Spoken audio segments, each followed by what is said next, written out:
everyone, how you doing? Welcome back to the channel and another Train Sim World 5 news video. And I don't know about you, but it seems like a heck of a long time since we've done one of these, especially one for just trains. I know it's not that long ago, is it, since we had the West Coast Main Line, Preston to Carlisle, but we did know that the 86/2 was coming as a DLC, and right off the bat, let's just say there is no release date yet, because I know a lot of you will ask me, do I know about a release date? No idea, absolutely no idea. My guess is as good as yours, but the Just Trains development update has been released today, all about the 86/2 and the Mark IIF coaches. So we're going to have a quick look at that.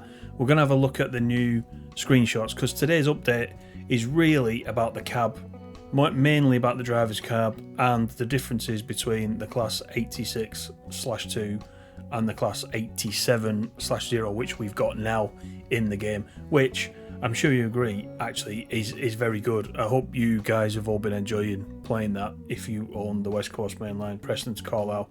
So we'll have a look through that. I will, of course, as always, put a link to this development blog in the description. If you want to go away and have a look a bit more detail on your own later on, you can do that. Just follow the link down there. So let's just review what the 86 is all about. We've covered this before in a previous one, but it's been a few weeks. So the new add-on for TSW5 will include the 86/2 electric locomotive with the air-conditioned Mark IIF coaches and the Mark I R&B Buffy car. And it mentions that all of these are livery designer compatible. If you want to create your own liveries for these, you can do. The 86/2, which was the forerunner to the Class 87, was employed on the West Coast Main Line and pulled both passenger services and the occasional freight service. The 86/2 was a subclass of the 86/0 and had an improved suspension setup to rectify issues experienced by the earlier 86/0 locomotive, such as rough riding and track wear. The maximum speed of the 86/2 was set at 100 miles per hour, and you'll be sure to enjoy the authentic and distinctive sound set. So once again, hopefully the sounds are from AP, as we saw with the 87, but I don't think I've seen that confirmed anywhere, but you would think so. We'll have to hold that one just for now until we get more information.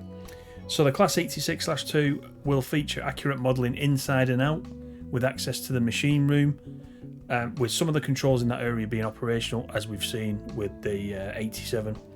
4 liveries will be provided, along with a set of realistic scenarios.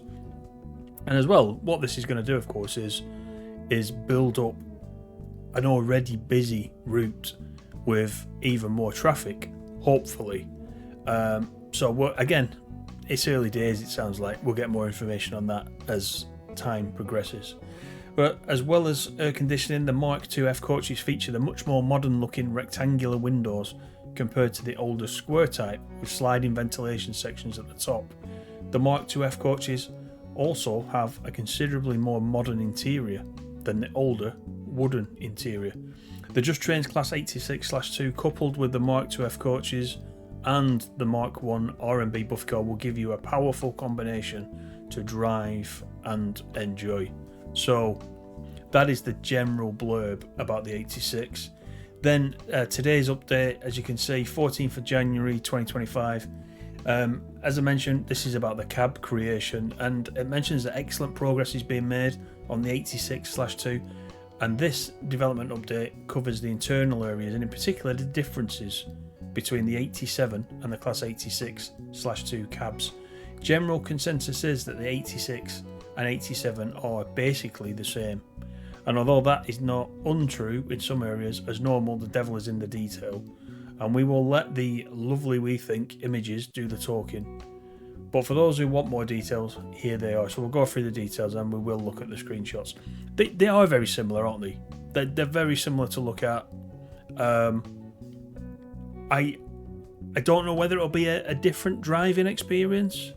I think it mentioned there that 100 miles per hour is the top speed of the 86, where I think in the 87 currently we can do up to 110 up the main line. So we'll see. Look, it's Just Trains. it's going to be a good pack, isn't it? You know, let's just get that out there. That's just my opinion, of course.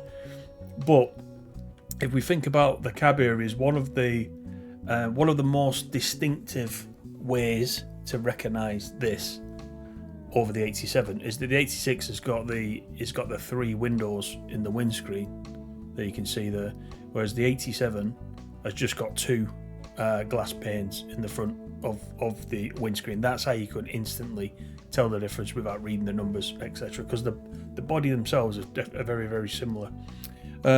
It says 3 cab windscreens, many more screws. This is the level of detail that Just Trains go down to. They've even added more screws. Older style front panels with lifting handles, the older style wiper switch. There's a manual wiper washer valve, horn missing rubber surround. There's an additional driver safety device holdover button on the driver's side. The banker switches are presented in one line, and there's only 1 notch indicator gauge. Whereas I think we've got 2, haven't we, on the 87.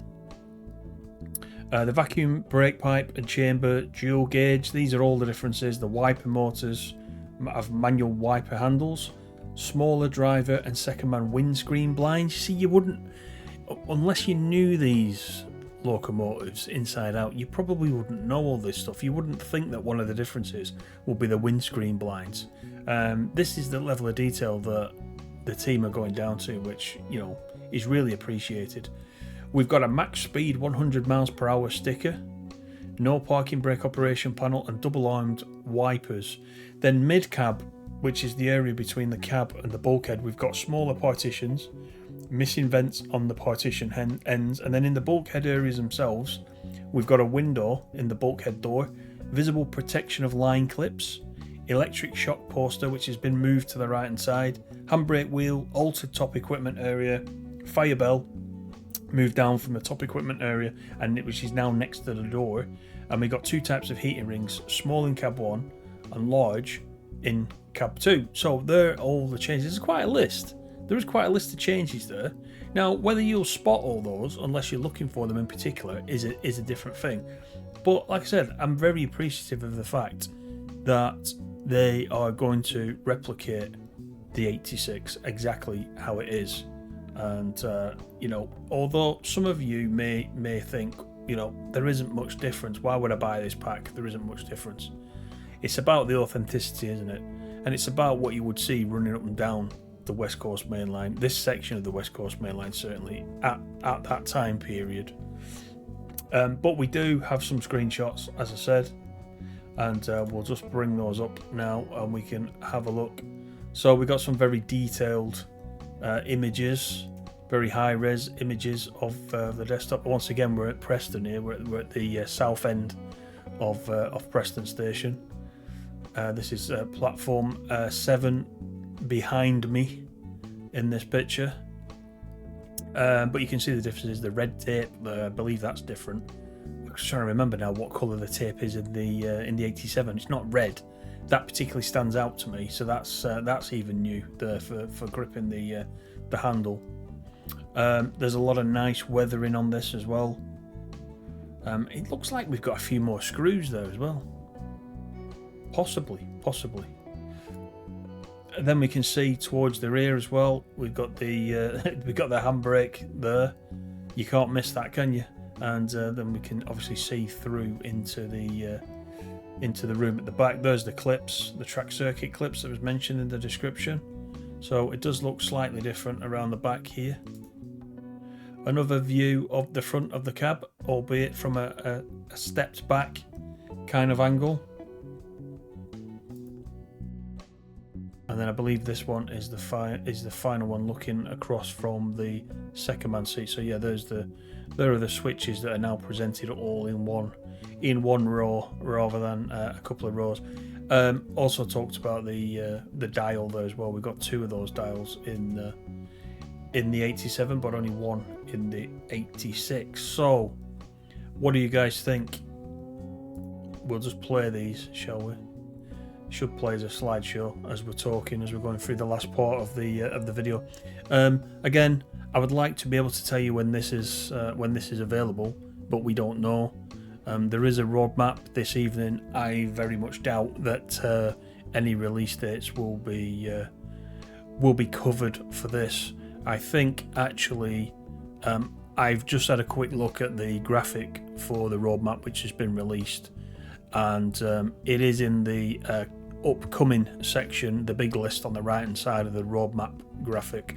So that kind of suggests it's not coming in 0 to 3 months. I could be wrong, but nevertheless, it's already looks like it's quite a way forward, doesn't it? Looks like it's gonna be a good product again. I think me personally, I think I would probably stand by anything that Just Trains have brought out after Blackpool branches and the West Coast Main Line, Preston to Carlisle. I'd have a high level of confidence that this is going to be an excellent DLC, but the proof will be in the driving, as it were. But it's a lot to look forward to. It's nice to start the year with something like this. We all got pretty excited about the last Just Trains release, so let's keep the momentum going. Let me know what you think, though. As always, don't forget to subscribe, give me a little like. Enjoy, check out the blog for yourself in the description, and I'll see you on the next one. Bye for now.